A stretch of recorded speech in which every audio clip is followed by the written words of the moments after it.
Very warm welcome and very good evening at the Elets Atmanirbhar Bharat Summit.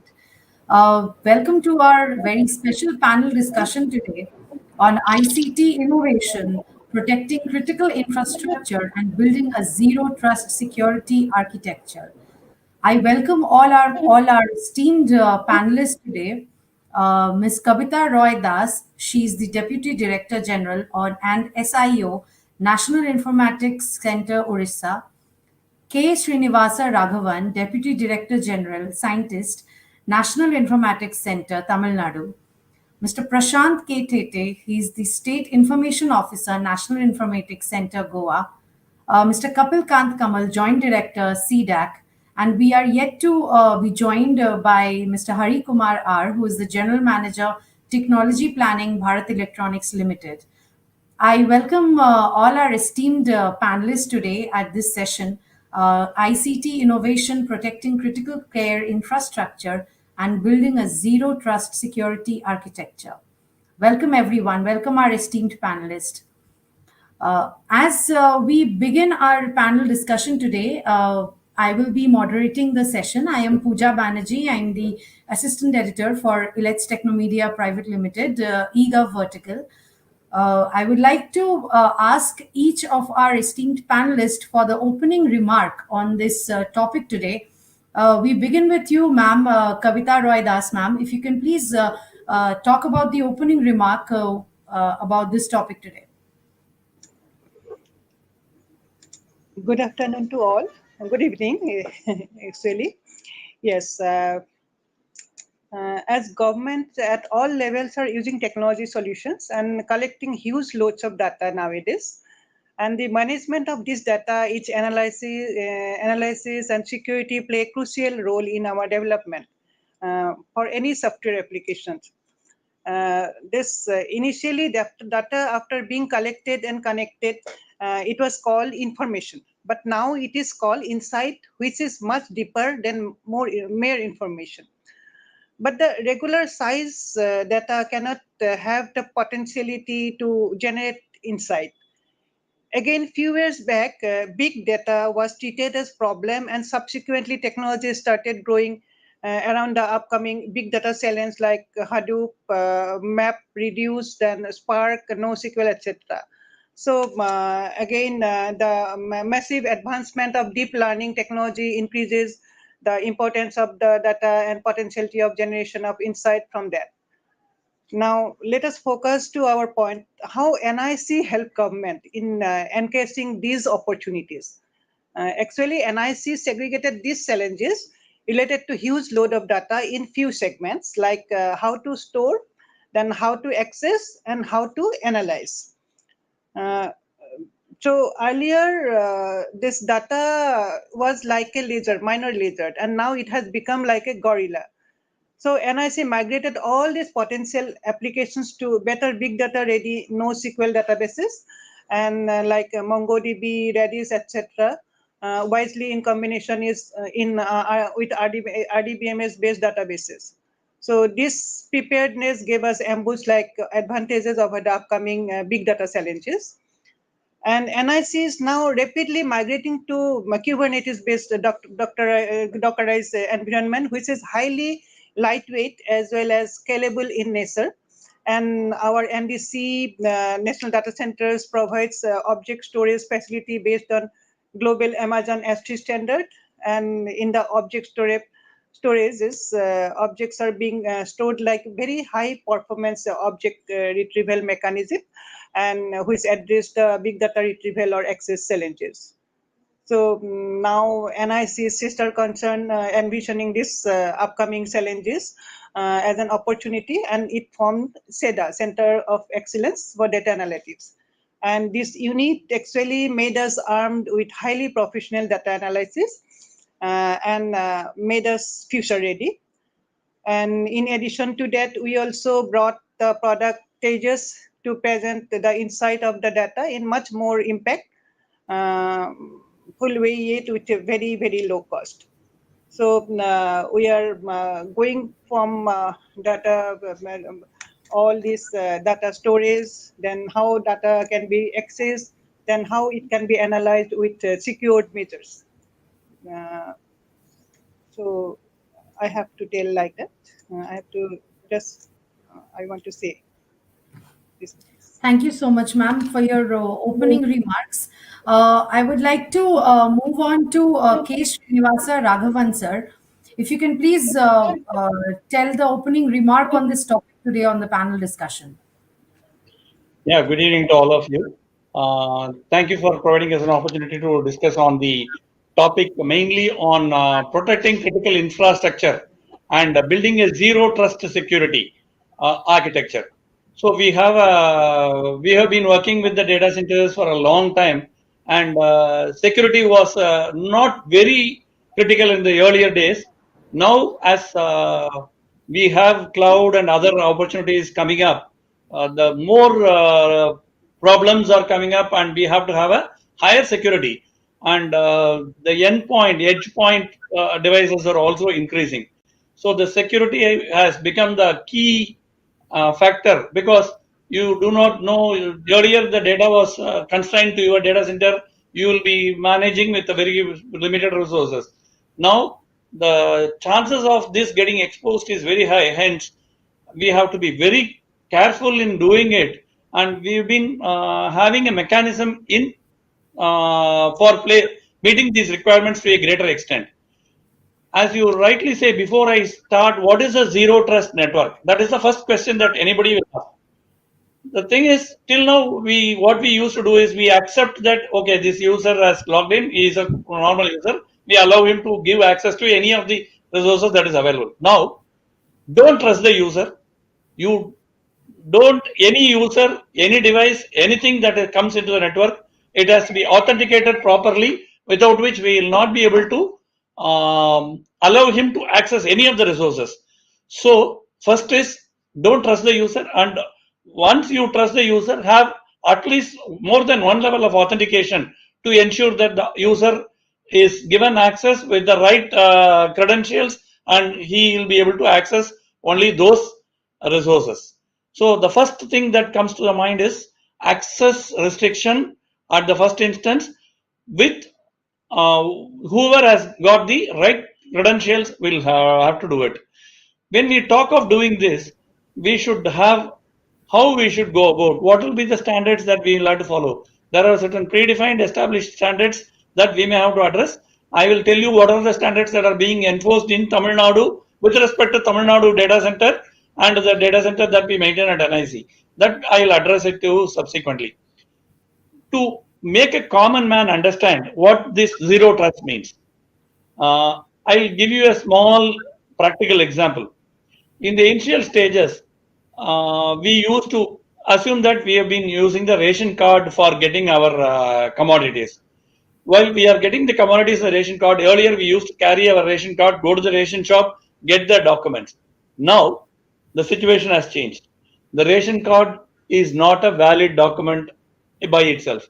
You take the card, which is a plastic card or something.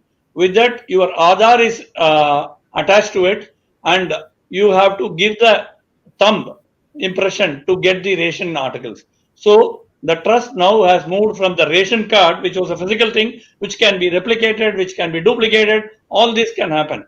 Now that from the physical ration card, it has moved to the physical thumb impression or the eye, which has to be scanned at the ration card center. So the trust has moved from the ration card to your physical entity to make sure that the person who uses this is a real authentic user. That has been established now. So this is just an example for a common man who can easily see what is a trust. So I would like to subsequently I would like to talk on to the Tamil Nadu thing. Thank you very much. Thank you so much, sir. As we move on to Mr. Prashant K. Tete right now, sir, if you could please tell us your opening remarks on the topic today. Yeah, just like Arab countries, this oil is power for them. Similarly, as far as the Indian, we have a lot of population and lot of information is collected over the period of time. So this data or the information is a power. Naturally, the main concern is that how to secure this data. As far as existing scenario is concerned, there is a lot of variations are happening within 2 to 3 years. Earlier, the separate data center was treated as a standalone data center, but now the concept of hybrid data centers, multiple cloud setups that are also coming. So, considering this, setting up the separate security zone or demilitarized zone to access this data center is no longer valid thing, because it's not possible to implement this type of security within the hybrid network or within the multiple cloud. So in view of this, the concept of zero trust concept is being introduced, and it will be implemented right now in NIC. We have started in the phase manner. It has to be executed in phase manner. So I will try to also elaborate how the implementation can be achieved with the help of zero trust, and it should ensure the security. Ultimately, zero trust is not the completely 100% security. It's try to achieve up to 99%, because some or other sort of vulnerability or some loophole will always there in any of the systems. So that I will elaborate.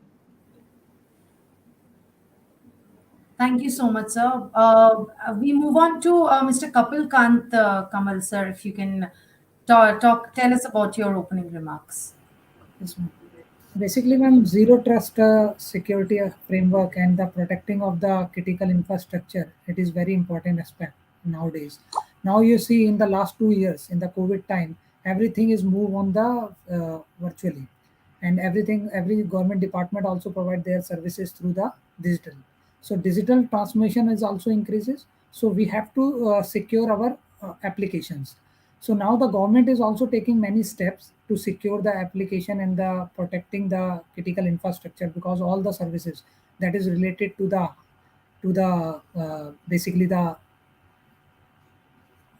any services is related to the health sector or basically from the telecom sectors. So we have to protect. So now the basically it is a protection of the infrastructure is safeguard to the independent of the systems as well as the network and all the assets that is used to provide the services through the infrastructures. Now, these are the basically network servers and the critical infrastructure is the backbone of the any applications. So now government has created the data centers. Earlier, there is a all data centers basically the physical servers is there. Now they will move to the VMs. Now we have moved to the cloud infrastructures. In the cloud infrastructure, NIC and the other government agency has creating a many data centers. So every applications that is application is belongs to the government or as well as the private sector or as a PSU, they will deploy on the cloud side. So the in the cloud, so you have to protect the applications in the basically the protection of the application that is protect from the terrorist attack or the cyber attacks. So there is a certain parameters to protect your application, the critical infrastructures. First, the protection of the application or infrastructure. First parameters is you are allow the whitelisting of the applications, so that the whatever the client access the application that has to whitelist. Then another aspect is basically the patch updates. We are timely update our patch to protect our hardware infrastructure, OS level patches and the application level patches. We have to also secure the internal communication of the networks. Now we have to monitor, the complete monitoring is also required, because we have in case there is any attack, so we have to analyze that. There is a very AI based techniques out there, and so we will analyze the logs, and based on the logs we can protect the our infrastructure. Second part is basically the zero secure architecture or security architecture basically. So it is a requirement for the all the organizations. Basically it is a internal access by the internal organization or the external part of the organizations. So we have to allow check the all the whatever the access the network, we have to check the credentials basically. We have to check the identity of the user or the device, and we have to basically check set the complete implementation of the firewall policies, so that the unauthorized access by the any attacker or the basically the from any third party user, so we will restrict on the our firewall side. And the application permissions, we will provide the role based system in the application, so that whatever the requirement is required by the access by the user, the certain information only provide to the user, not a complete information. So permission is given by the role based access. And third is our logs and the security. So the security is a major part, and basically the authentication, authorization, and the continuity of the validation of the user, that is an important aspect. Now the protection of the critical infrastructure is nowadays is very important according to me, because everything is depend, every application, government application, it is belongs to the health sector, agriculture sector, everything is deployed on the infrastructure. So protection of the infrastructure is very important. Right. Thank you so much, sir. We are joined by Mr. Hari Kumar. Sir, if you could please tell us about the opening remark of the topic today and ICT innovation, protecting critical infrastructure and building a zero trust security architecture. If you could kindly tell us your opening remarks on the same, Mr. Hari Kumar. Sir, can you hear us? Sir, you are on mute, sir.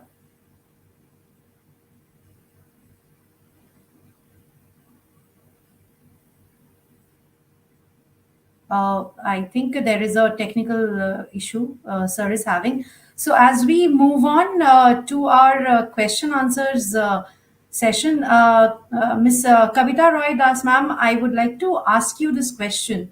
Like as governments at all levels are using technology solutions and collecting huge loads of data, the management of this data, its analysis and security play a crucial role in our development. So, how is NIC Odisha helping in government on that front? If you could explain it on this.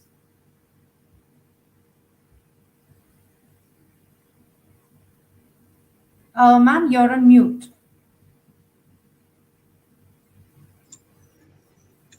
Yes. Already, the zero trust security, what is zero trust security, is already explained by all the esteemed panelists. And I want to say that in NIC Odisha, we are having the NDC Bhubaneswar also. And already we are rapidly migrating to a Kubernetes-based Dockerized environment. And it actually helps that and also one center of excellence set up for application security.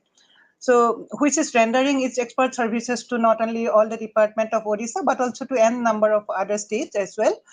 And NDC Bhubaneswar started evolving with a high scalable containerized environment based on Kubernetes. And information security became very critical for us as all ICT infrastructure are not static in nature. Instead, it is a very agile and ever changing. So NIC has provided the platform repository where all the latest platforms like Apache, MongoDB, Posture, MySQL, etc. are made available after stringent security assessment, so that only those versions can only be installed in the production server to security at the deployment level. And in contrary to pulling images from public container, registry Docker Hub, NIC has provided chhub.nic.in, which keeps the containers images after proper security scrutiny.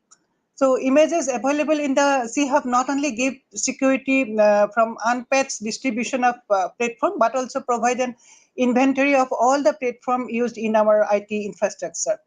So having an inventory of all the platforms along with along with their version using in our deployment support, it support us to scan for vulnerabilities released from certain without actually touching the performance of the live server. So actually the security itself is conventionally treated like medical drugs and are used under prescription with doses as prescribed, not more or not less earlier. So this approach is having its own merits and also demerits. So some use cases need usability as the first preference than on the security. So security is actually on users basis, how the application is being used. So as sometimes it authentication or role based is needed much more, and sometimes the delivery is needed much more.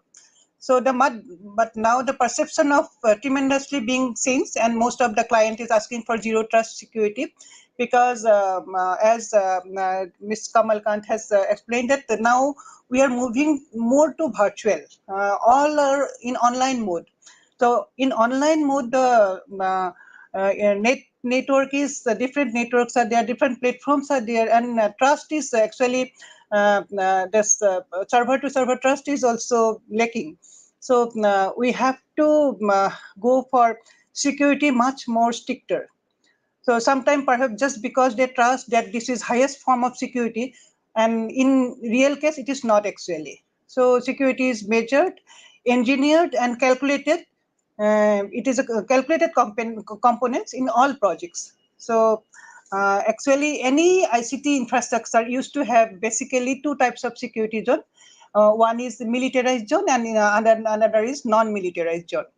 So all the north-south traffic comes first meet the perimeter security defined in militarized zone, and once that part is over, then normally further traffic can travel east-west without much authentication. But in zero trust security design, there are no such zone, and it's hit to the server is treated as north-south traffic, and in fact, there may be micro firewall for east-west traffic too. So we have adopted strict policy of VPN, even if devices within the corporate LAN is being used to access all the servers. And all the VMs have to go through vulnerability assessment mandatorily, and applications have to be audited after each major change and re-audited every year. All the application has to pass all the top 10 vulnerability listed in the OWASP. And this latest OWASP is followed by all the applications developed here. So we are also working on security in built-in DevOps pipeline itself, so that any changes in the source code will auto-trigger security scan and report to team on the fly. So those are the major measures we are taking in development processes in NIC Orissa. Thank you so much, ma'am. As we are again joined by Shri Hari Kumar R. Sir, if you can, am I audible, and can you, Yeah, can you, yeah, tell me. yes. So, I would just request you if you can tell about this topic, your opening remark on the ICT innovation protecting critical infrastructure and building a zero trust security architecture. So, your opening remarks on the same. And not a very totally new idea, but to some extent it is reasonably new. And the concept of earlier was always of trust. Once somebody is checked once and allowed to enter, whether it's a user, whether it's a device, whether it's an application. Thereafter, no, there were no checks. Like the previous speakers were saying, it was allowed in, but now that is not the way it is. You do not trust anyone. That you assume that inside also there are threats. External and internal threats are there all the time.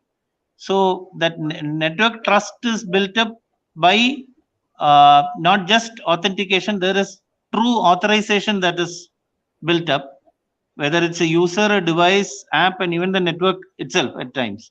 So it's something we have to look at going ahead, because more and more, for example, our cities are all becoming smart.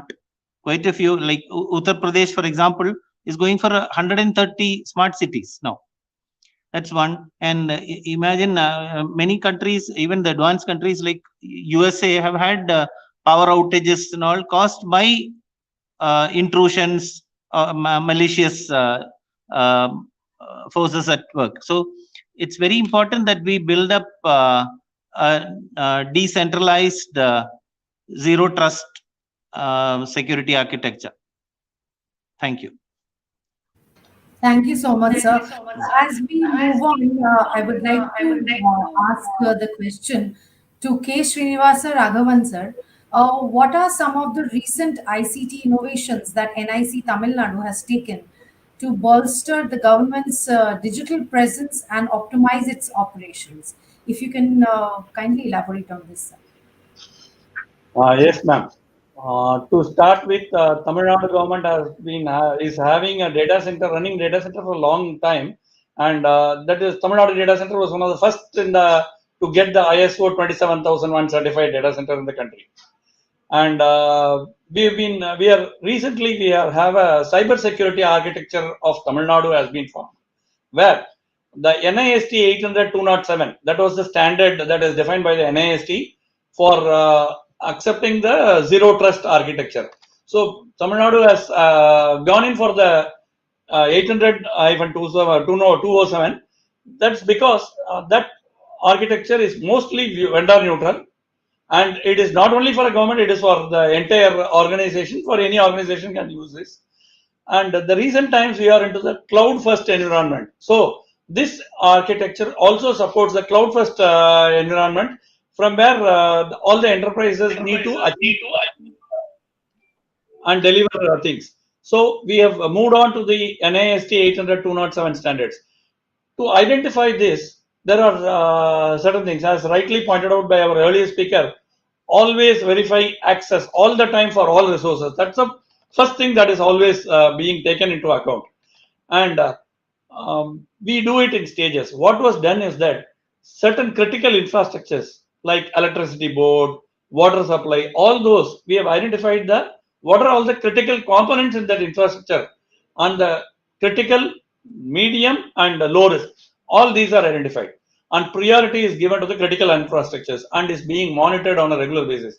Like recently, you would have 2 months, 3 months back, there was an attack on the infrastructure, power infrastructure in one of our states. And last week also, a similar attack was tried. The first time it was attack, and there was some power failure in that state. But subsequently, the state government has risen up and prevented the attack. That was recently news was there in the same infrastructure was attacked, and they were able to attack and prevent it. So in those ways, all the major infrastructures have been identified, and critical infrastructure has been protected in such a way that 24/7 they are completely monitored. And as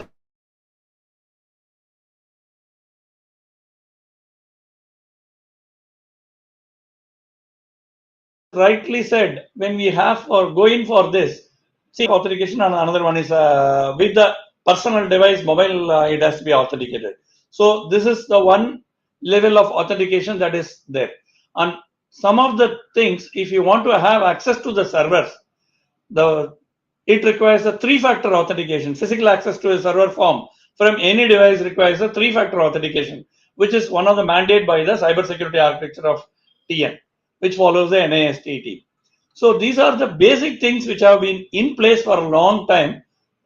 In the recent, it has been there for the last 6 months, and we have a mechanism. Say even though you have lots of mechanisms in place, there is a chance that somehow it could come back and somebody can intrude into the network. In those cases, there is a mechanism online mechanism to update these details, and CISOs are in place. The information security officers are in place. They have been completely trained regularly on a monthly basis, so that any such attack comes, we should be able to prevent it within that frame, and a smaller thing, the blast radius that gets reduced to a larger extent. And subsequently, training has been imparted to all of them on a regular basis. And even though whatever mechanisms are in place, as rightly pointed out by earlier speaker, log management is one of the important things, and the log is analyzed using the same tool which is there in the data center, and any obnoxious behavior is monitored and immediately prevented also. So these are trained using the AI tools in the tools, and subsequently the threat gets minimized to a very great extent. Tamil Nadu, in the last 1 year, there were no attacks onto the Tamil Nadu government, any of the infrastructure that is hosted. All the websites that are to be hosted are to be security audited before it is hosted, like any other data center, which ensures any government data center. On a private data center, that is not there. It has to be security audited. VAPT has to be completed at the server level. Security is also to be ensured, and mitigation, if there is anything, immediately it is mitigated and kept only to the local mission that is there. That's a focus that we have been giving it, madam. Thank you very much, and hope I've been able to address to the requirements that has been. Absolutely, sir. So as we move on to our next speaker, Shri Prashant K. Thete, sir, I would like to ask you that Goa is a state known for its cool culture, pristine beaches, and above all, tourism is the main thing in Goa. So how do you ensure that the data not only of the citizens but also of the tourists remain secure? And what innovations are being leveraged for this? In fact, in Goa, there was a state data center and NIC data center, but somehow they was not able to maintain it. So they have closed down and now they have shifted to entirely to the NIC data center because NIC data center ensures the complete security and the proper upgradation and the entire mechanism is controlled by the central operating system, central system, which we have established throughout the country. And with the help of this, they also ensure that whatever the things are available, it is secure. And for even while shifting the many of the sites from the state data center to the NIC data center, what we observed that many sites were not security audited and everything. So it was mandated for them, and slowly they are shifted by after completion of the security duty.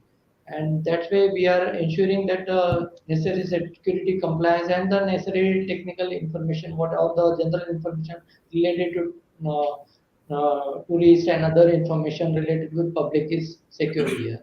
And now they are reliable and they rely on totally on NIC data center. And recently we are upgraded to mini cloud also, and we are ensuring the requisite security for mini cloud, and we are slowly propagating for the zero trust security architecture. It's a transition, it's slow transition. It cannot be done within a single stage.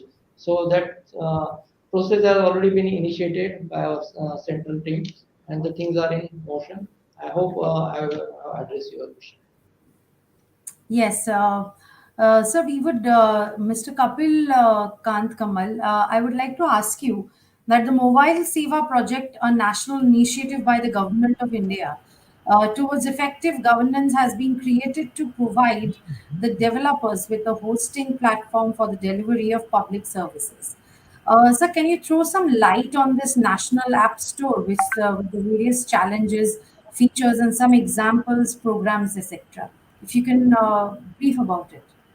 Yes, ma'am. So basically, uh, now the mobile application reach is increased. Now the digital transmission of mobile application has increased. So now we are come up with the own Indian own app store, national app store called Mobile Seva App Store, that is launched by the Ministry of IT, Electronics, Ministry of Electronics, MIT, and CDAC is a development agency for that. So under this project, we are developing a app store.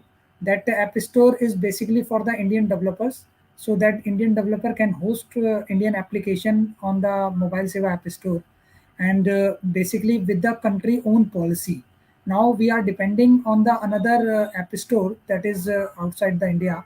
So the policy of the app store is depending on the that country. So now we are come up and we are providing the app store for the nation, and any Indian developer can host the application free of cost. So the major challenge of this when developing the app store is basically the security. So now security is a major challenge because whatever the application is coming on the app store, we will do the security audit. So we will do two type of security audit. One is a basically dynamic and the static testing. So now we have complete done the VAPT audit as per the industry standards by the OWASP principles. So basically, we will check the all application is the data storage. The critical sensitive information can be not be stored in the inside the mobile application. Second, basically, when the application is communicate to the external server or external applications, so that will be completely through the HTTPS and the completely is a secure. Then third part is a secure logic.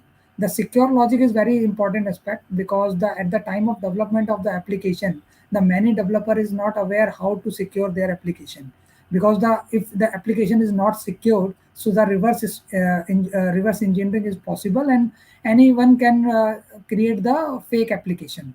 So now we will check the application is secure, the reverse engineering is possible or not, that application is tamper proof or not.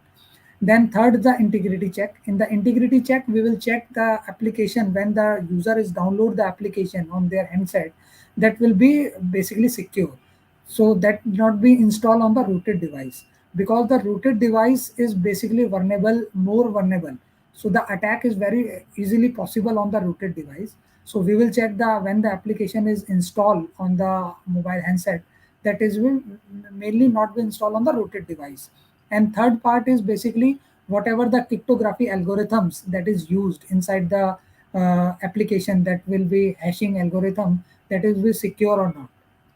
And we also check the basically the permissions, whatever the permission is taken by the application, and the similar permission is required by the application or not, because some of the application is require only certain permission, but at the time of installation they will take a many permissions with the user, and also take the user consent. So these type of parameters we will check, this basically the basic installation. So now the we will check the complete security audit, VAPT audit. So each and every application, whatever come on the mobile Seva app store, that is thoroughly checked by the CTEC team, because we have also the cert in panel agency.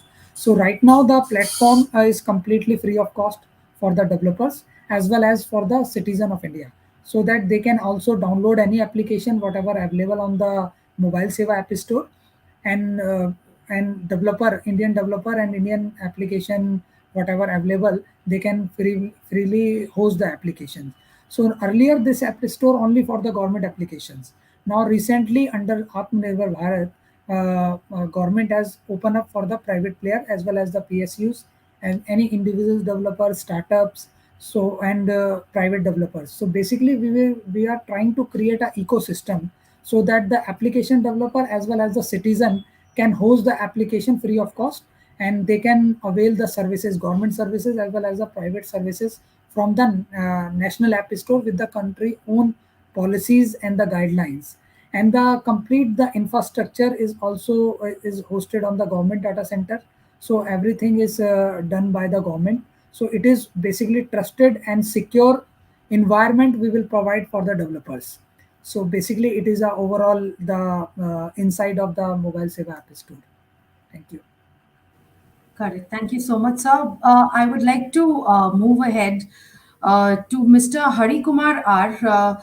Sir, Bharat Electronics Limited is involved in the manufacturing defense electronics and equipments, which make cybersecurity a bigger concern.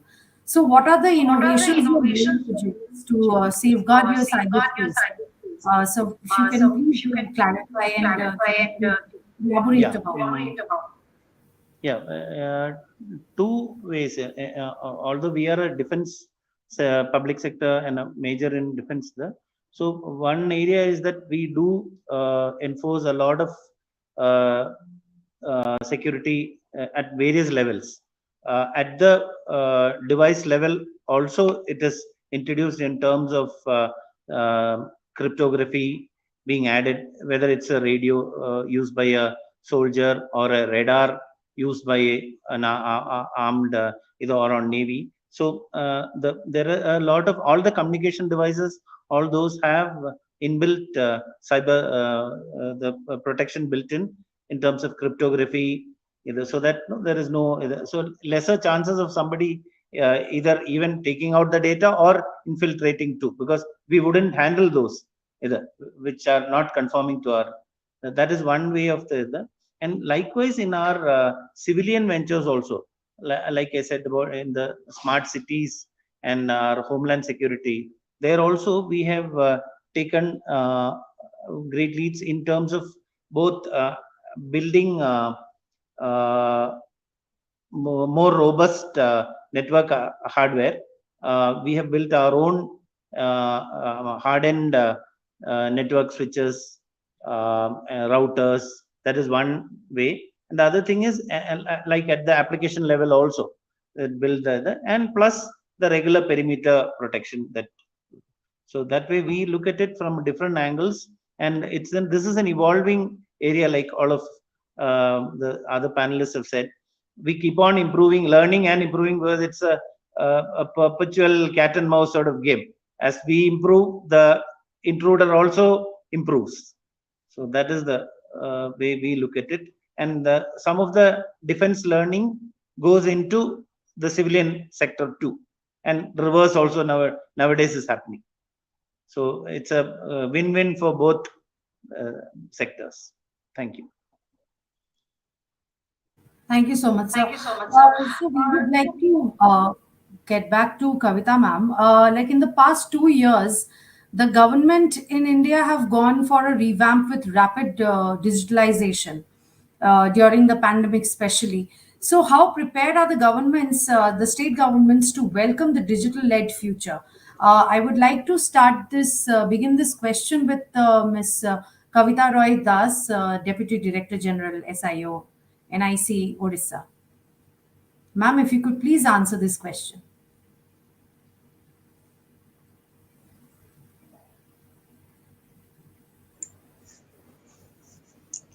Yes, actually, during the pandemic, when there is a lockdown, entire country was under lockdown. So, employees could work from home, and it was a challenge to work from home. So, it has to be very secure enough, because e-office, the NIC's product, e-office was also we have signed, you have e-sign all the files, etc. So. But somehow the structures were in place. NIC could do it, and we have the VPN and endpoint security, etc. And through that, we established the security for all the e-office implementation, then all work from home, then the online VC, video conference, etc. So also they have shown that we were ready for such a situation. And the threat landscape of cybersecurity has evolved to a new level due to the pandemic also. So organizations shifted to work from home, and this had exposed organizations to more vulnerabilities than before, with large number of insecure home computers, which are unpatched and without endpoint security. So, and those were joining the enterprise networks over VPN. So the attacks have also not only increased in size and scale, but also in sophistication. So in case in one instance, threat intel were received from MIT about large number of attempts to penetrate the VPN network of NIC from China and Pakistan. And according to data from CERTIN, actually cyber attacks rose by almost 300% into 2020 and compared to 2019. So actually, we have to go for zero trust network access, and this is actually the product or service that creates an identity and context based logical access boundary around an application or set of applications. And the applications are hidden from discovery, and access is restricted via a trust broker to a set of named entities. This broker verifies the identity, context, and policy adherence of the specified participants before allowing access, and prohibits lateral movement elsewhere in the network. And this removes application assets from public visibility and significantly reduces the surface area for attack. And also we have a two-way authentication, we have covers also introduced for Parisay, etc. for e-office login, etc. Authentication was doubly ensured. And then we move on to other security measures. For application security was also enhanced, and ultimately we are proven that we are secure enough during these last 2 years. Great, ma'am. I would like to question the same, carry the same question to K. Srinivasa Raghavan, sir. If you could please answer this question that in the past 2 years, the government of India has gone for a revamp with rapid digitalization. Your take on it and your take on the digital-led future, sir. Yes, madam. I would like to say that it was a blessing in disguise. Disguise. That was the first thing that I would like to tell, because at that point of time there was nothing that could work except the digital thing. So we were able to computerize lots of things, like starting with issue of passes for traveling between the states. That was the first application that we started working on it. And for doing this, you need manpower to do it, you need application to do it, you need a security audit. All this takes longer time. So we have adopted a low code, no code feature, and within that day we were able to deliver the application, and lakhs of applications have been processed using the low code, no code platform. So even the low code, no code platform was available even prior to that. We were not doing it because we had sufficient resources to do it. So the government was very happy to have an application developed in a day's time with no security audit required, because that's already the application is security audited, and it's only one more application on the flight. So that was the one of the thing that I would like to initially give, and subsequently we can say that this was a starting point, and people have started accepting this online mechanism as the standard de facto subsequently also. So now you see that anything you talk about, you say that give me an application, give me a mobile app for this. This is the first thing that comes to us. So we could see that they are very ready, and now there is a lots of change. Now people at the state government as well as at the central government level, and the citizen also expect that he doesn't want to go out of the place. He wants to get the service from his place. That we are able to do it with these type of services. The acceptance level has increased multifold at all levels, both at the government level as well as at the other level. And as Madam was telling, we have been conducting lots of VC sessions, both attended by all major stakeholders, including the Prime Minister, international VCs, all have been conducted. And now VC has become a very prominent, and this online mechanism of communication also has become very formal and very easier to do along with. These are our observations. Hope we would be able to deliver much better in the coming years too. Thank you. Absolutely. So, I would like to move on to the same question with Mr. Prashant. Sir, if you can please tell us how prepared are the government to welcome the digital-led future? Yeah, in fact, during the COVID pandemic, it was a very difficult to because the movement was restricted and other, and it was you can say it was a blessing for digital transaction, and it has increased manifold. Even in Goa also, even though the tourist and other thing was reduced drastically, but the Goan people, local people, they are initially was having the hindrance in or low acceptance, but later on once they are uh, uh, confirmed that the things are moving in a peace and working in better way, they have accepted this and they have already so started using it. What I observed that as compared to other state in Goa, the education level of people is very good and their acceptance to the new technology is also good. So when we develop any application, they will go further one step ahead and they will ask for the other demand for the another thing. So naturally with that we are trying to cope up with their requirement and we have increased our level of means our their expectation also, and we have achieved it. And even the government of Goa, they are also happy that NIC has given the necessary very good support as far as networking is concerned, VC is concerned, as well as the various computing resource and application development and launching is concerned. Thank you. Thank you so much, sir. The same question I would like to ask to Mr. Kapil, if you can please answer this. How ready are we to welcome the digital-led future? Yes, ma'am. So basically, the many initiatives taken by the CDAC also for the digitalization. For example, we have a one project called ePermanent. E-Praman is basically the authentication framework. So all type of authentication we will provide for the government department. For example, there is a four type of authentication layers is there. One is a OTP. Second one is basically one is a clear text. Second one is a OTP based authentication. Third is basically digital certificate, and third is a biometrics based authentication. We also provide the Aadhaar vault. So any department wants to store the Aadhaar, so they can store through the Aadhaar vault solution. We also provide the Aadhaar vault solutions. Second one is basically in the during the COVID time, we have a one another project is basically the Sanjeevani, e-Sanjeevani. E-Sanjeevani is basically the online doctor prescription. They will provide the consultancy online, telemedicine online consultancy. It is doctor to doctor and doctor to patient. So any patient or any patient can take a consultancy online. That is very much used in the COVID time because there is a lockdown is there, so nobody is go out for the visit to the doctor. So we will provide the online facility to for the citizens and the patients.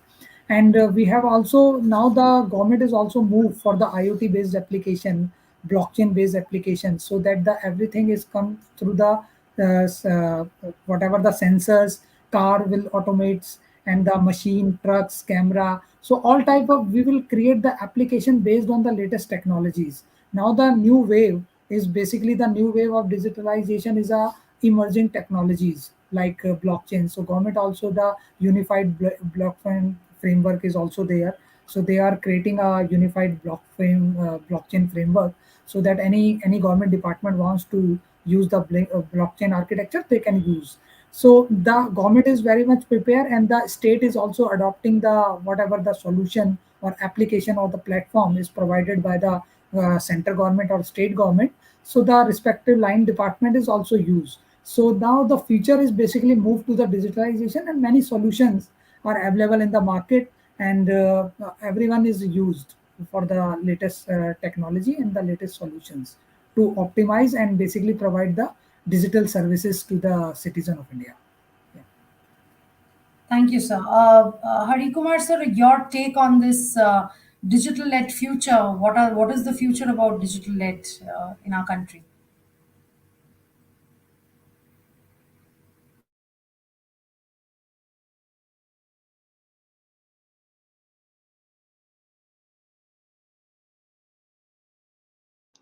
Hari Kumar ji, please unmute your mic.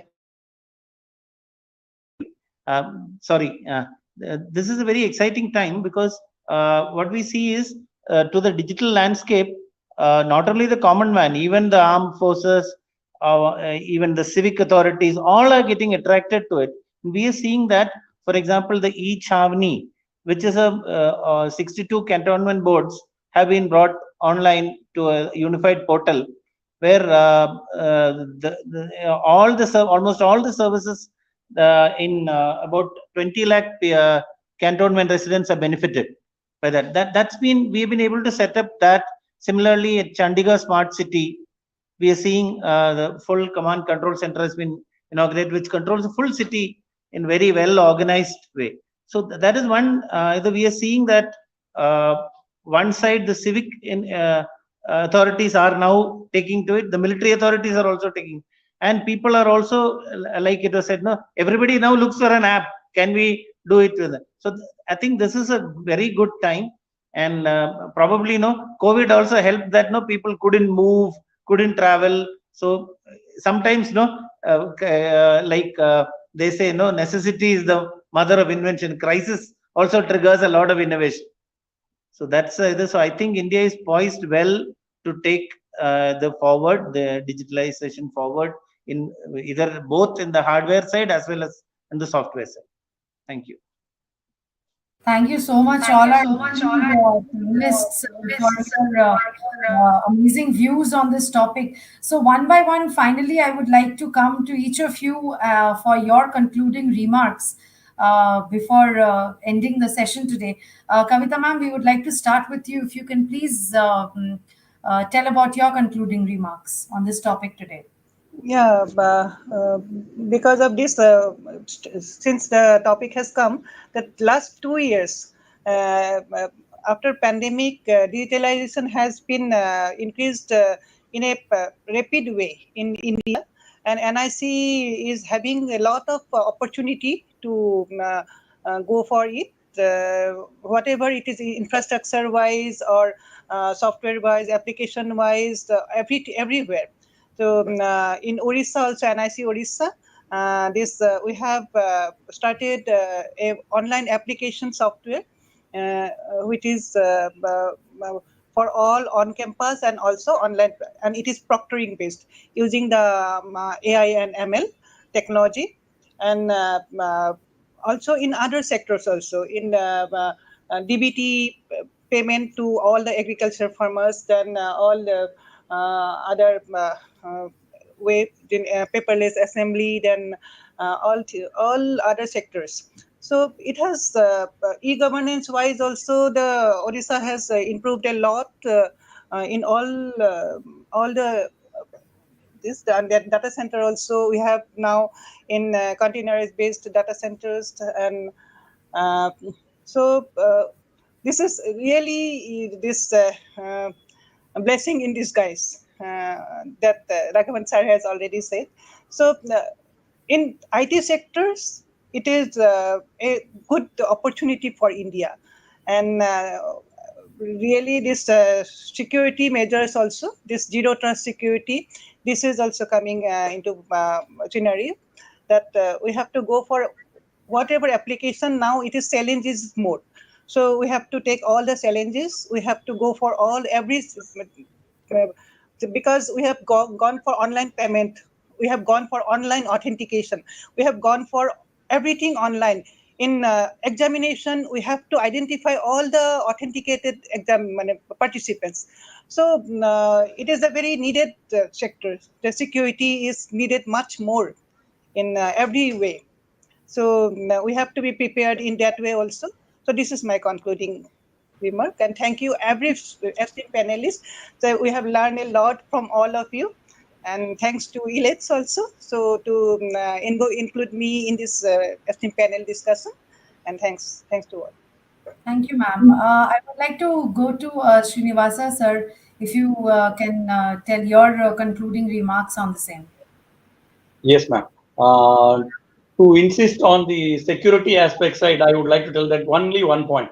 It should first thing is we should have a self digital hygiene that should be practiced, because we have a habit of downloading everything, installing it, and doing it, and we then suffer a lot. So the first thing is, if we are first capable of doing this digital hygiene, that will take us to a longer way, because 70% of the attacks will be from the unwanted and unused applications that we use. So that's the first thing that I would like to suggest, and other applications also. As with the respect to the second question, the government is well prepared for taking up any such unforeseen things also, and we will be able to scale up to the requirements to the greater extent. Thank you for the opportunity. Thank you. Thank you so much. Prashant, sir, your summary on the topic Yeah, today. as I pointed out that the information is power. Naturally, the securing this information is one of the very important aspects. So naturally, as suggested, the never trust, always verify. That is the zero trust is the ultimate goal for this. And in fact, to achieve this, we'll have to go in a steady and stage-wise manner. Let us have a zero trust network access and the identity access management, which will ensure the proper security of the data and will help you to streamline all the information in a sophisticated way. Thank you. Thank you, sir. Mr. Kapil, if you can please tell your concluding remarks. Yeah.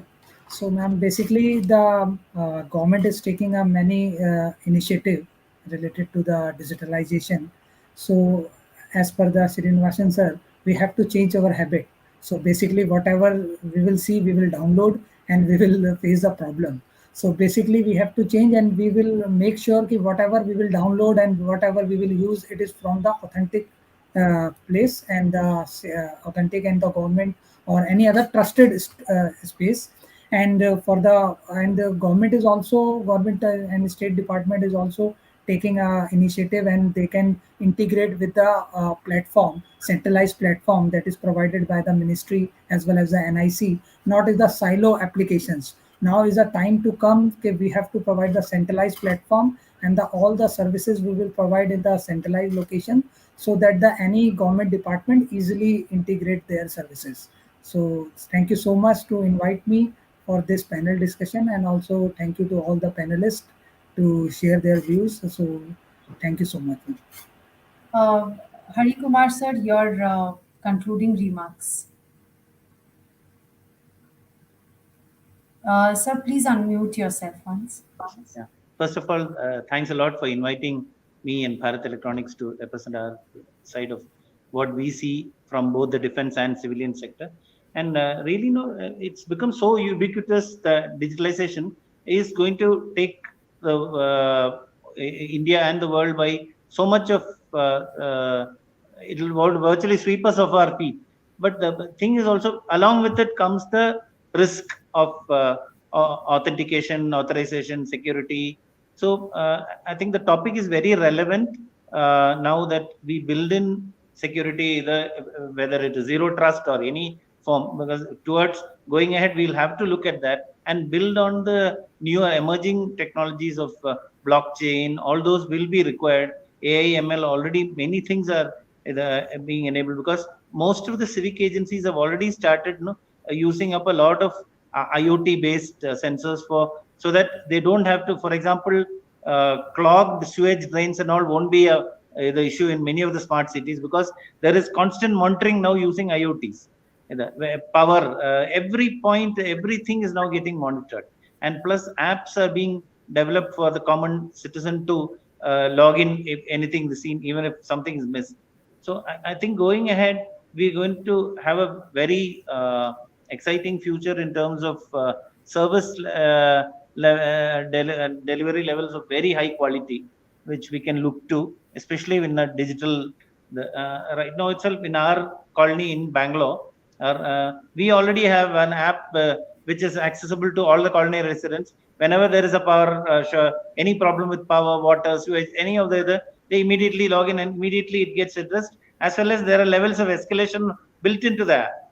So these are to be I think are going to now become the order of the day, and not only payments, it will also be facilities which give you more of convenience on either, and assured levels of performance on that.